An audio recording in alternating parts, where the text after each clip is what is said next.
Vous êtes toujours sur Globule Radio 90.5 en direct du Little, le slow food locaux et bio de la vallée de Chamonix à Chamonix Sud. Alors, nous venons d'écouter Les Amis de Souléance et maintenant nous allons recevoir un autre artiste de la vallée de Chamonix.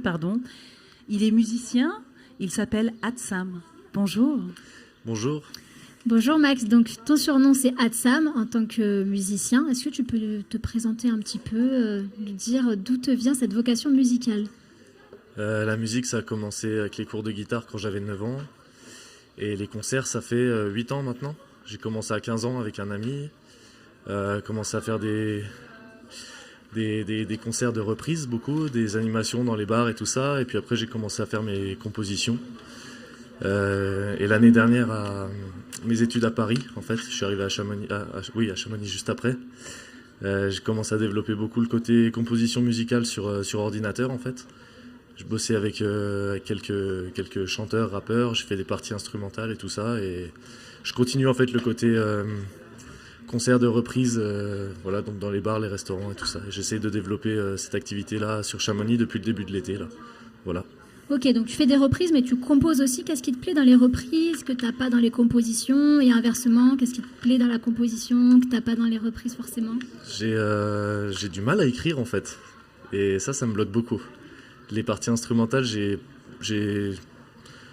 peux composer assez facilement en fait. J'ai souvent l'inspiration pour ça, mais pour ce qui est des textes en fait, de ce que je vais raconter, tout ça, je pense que je me prends beaucoup la tête et j'ai du mal à m'y mettre vraiment. Donc j'ai quelques textes, j'ai quelques compositions, mais oui, ça fait quelques années que j'ai du mal à appuyer ce côté écriture en fait. Je pense que c'est ça qui me... Et dans la reprise, du coup, pour répondre à ta question, ce que j'aime bien, c'est aussi me réapproprier vraiment les morceaux et en faire quelque chose de plus personnel, tout en rendant hommage de manière sympathique à l'artiste. Moi, je vous ai vu en concert dans d'autres endroits à Chamonix. J'ai vu des petits bouts, ça a l'air de marcher quand même plutôt très bien. Hein. Eh ben, j'ai pas fait beaucoup de dates sur Chamonix pour l'instant, mais ouais, de ce que j'ai fait, j'ai eu des bons retours et ouais, ça fait plaisir, c'est cool. Et vous préférez donc être sur scène et interpréter les mots des autres plutôt que de jouer les vôtres, ou c'est juste difficile d'écrire ? Dans mes concerts, je fais quand même quelques compositions personnelles, je vais en faire une tout à l'heure d'ailleurs.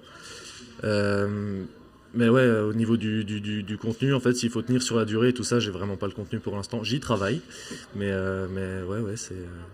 En live, en tout cas, j'ai beaucoup plus de contenu de reprise que de composition. Voilà. Et Yatsan, c'est quoi tes sources d'inspiration pour tes compositions ? Il y a beaucoup de hip-hop, en fait, je pense. Tout ce qui est funk, soul. J'ai écouté énormément de reggae aussi par un temps. C'est assez varié, en fait. Et puis j'ai un background musical de mon éducation, de mes parents et tout ça, qui est très varié aussi. Et qui m'aide à avoir une certaine ouverture d'esprit à ce niveau-là, je pense.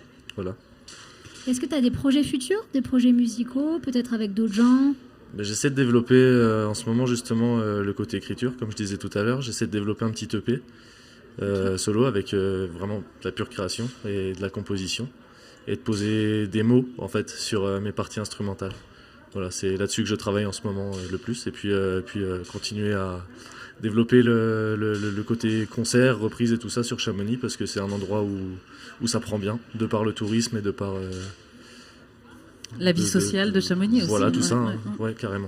Et si on veut t'écouter, où est-ce qu'on se rend ? Sur Facebook ? Est-ce que tu as un site sur YouTube ? J'ai une page Facebook sur laquelle je partage l'intégralité des choses que je partage en fait sur les autres plateformes. Je suis sur SoundCloud au nom de Atsam, sur YouTube aussi au nom de Atsam. Voilà. Ok, super, Mélanie. Eh ben, on va écouter un tout petit peu de musique avant de découvrir la vôtre. On va écouter Aloïs Sauvage, Jimmy.